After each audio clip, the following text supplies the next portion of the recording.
Avui és el Dia Mundial de la Diabetis i la diabetis té un dia mundial dedicat perquè és important. És important perquè és molt freqüent, es calcula que aproximadament una de cada 10 persones la pateixen i això vol dir a nivell mundial més de 500 milions de persones. A més, pot afectar la qualitat de vida de les persones afectades i tenir repercussions importants sobre la seva salut. Cada any, el Dia Mundial de la Diabetis escull un lema i el d'aquest any és educar per protegir el futur.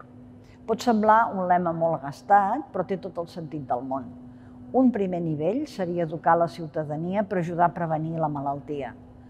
Prevenir la diabetis vol dir tenir hàbits de vida saludables, que inclouen, evidentment, una dieta saludable, evitar el sedentarisme i fer exercici, però hi ha més, perquè també evitar l'hàbit tabàquic, dormir un nombre d'hores adequat o promoure la lactància materna poden ajudar a prevenir la malaltia. El segon nivell és que quan la malaltia es produeixi es diagnostiqui com més aviat millor. Això vol dir que una vegada més la ciutadania conegui les manifestacions d'una diabetis florida, que són fonamentalment beure molt, orinar molt i que hi hagi una pèrdua de pes no justificada i que si això es produeix es consulti en el moment oportú. Però també hi ha pels professionals sanitaris que evidentment coneixen aquestes manifestacions però que a més s'espera d'ells que coneguin i apliquin els programes de cribatge adequats per fer un diagnòstic el més precoç possible.